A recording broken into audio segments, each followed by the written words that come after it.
दोस्तों केरल में एक बार फिर से निपाह वायरस दस्तक दे चुका है और इसके इन्फेक्शन से अब तक 2 लोगों की मौत हो चुकी है और जिसके बाद अब केरल सरकार अलर्ट हो गई है और अब मरने वालों के करीबी लोगों का इलाज किया जा रहा है और इन्फेक्शन को रोकने के लिए स्पेशलिस्ट की सेंट्रल टीम को केरल भेजा गया है। और केरल के कोझिकोड में मौत के मामले सामने आने के बाद स्वास्थ्य विभाग ने अलर्ट जारी किया है और कुछ अन्य लोगों के सैंपल भी लिए जा रहे हैं। लेकिन अब एक सवाल ये आता है कि निपाह वायरस है क्या, ये कैसे फैलता है, इसके लक्षण क्या है और क्या इसका ट्रीटमेंट पॉसिबल है। दोस्तों केरल में निपाह वायरस का ये कोई पहला मामला नहीं है और इससे पहले भी कोझिकोड में 2018 और 2021 में इस वायरस से मौतें हुई थी। तो आखिर यह वायरस कितना जानलेवा है और केरल में बार वायरस के मामले सामने क्यों आ रहे हैं। दोस्तों निपाह वायरस एक जूनोटिक वायरस है और जो जानवरों के जरिए इंसानों में फैलता है और विश्व स्वास्थ्य संगठन यानी कि WHO के मुताबिक इसका पहला मामला 1998 में मलेशिया के गांव सुंगई निपाह में सामने आया था और लोगों में इन्फेक्शन के बाद इस पर रिसर्च शुरू हुई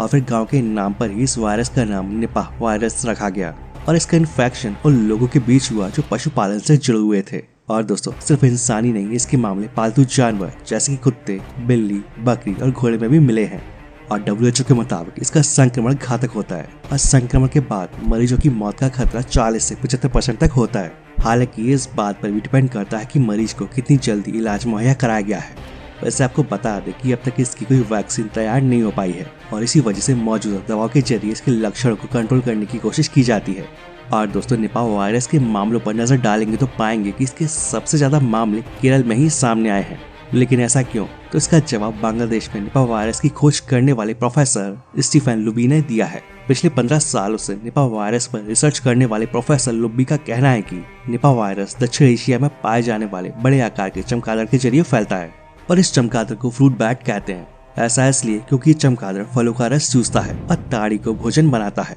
और ये सबसे ज्यादा भारत के दक्षिणी राज्यों में फैले हैं और यही चमगादड़ निपाह वायरस को फैलाने का काम करते हैं और केरल में इसकी संख्या ज्यादा है और साथ ही भारत के पड़ोसी देश श्रीलंका में भी पाए जाते हैं। लेकिन यह एक सवाल ये भी आता है कि चमगादड़ इससे संक्रमित क्यों नहीं होते हैं। तो प्रोफेसर लुबी कहते हैं कि इसकी वजह है चमगादड़ में पाए जाने वाली एक खास तरह की एंटीबॉडीज। ये एंटीबॉडीज चमगादड़ के लिए एक सुरक्षा कवच के जैसे काम करती हैं और जिसके कारण ये वायरस उनके शरीर में मौजूद तो रहता है लेकिन उन्हें ये संक्रमित नहीं कर पाता और ये वायरस चमगादड़ों में सुप्त हालत में पड़ा रहता है और जब चमगादड़ कोई फल या ताड़ी पीता है तो ये वायरस उसमें पहुंच जाता है और इस तरह से इंसानों तक वो संक्रमित फल या ताड़ी पहुंचने पर संक्रमण फैलता है। इसके अलावा चमगादड़ों के मलमूत्र के जरिए भी निपाह वायरस इंसानों में पहुंच सकता है और इस निपाह वायरस का इन्फेक्शन एक इंसान से दूसरे इंसान में आसानी से फैलता है और इसी वजह से हम सबको सावधान रहने की जरूरत है। और इसके संक्रमण के बाद मरीजों में कई तरह के लक्षण दिखते हैं जैसे कि वायरल फीवर होना, सिर दर्द होना, सांस लेने में तकलीफ होना, चक्कर आना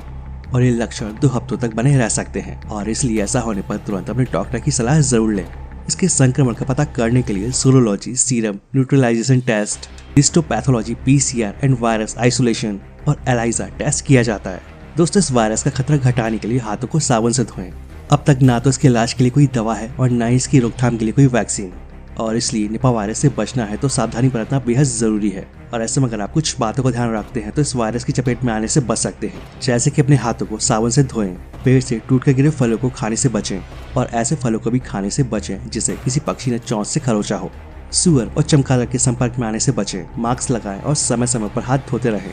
और निपाह वायरस से जुड़े लक्षण दिखाई दे तो तुरंत डॉक्टर की सलाह जरूर लें। इन कुछ तरीकों से आप निपाह वायरस की चपेट में आने से बच सकते हैं।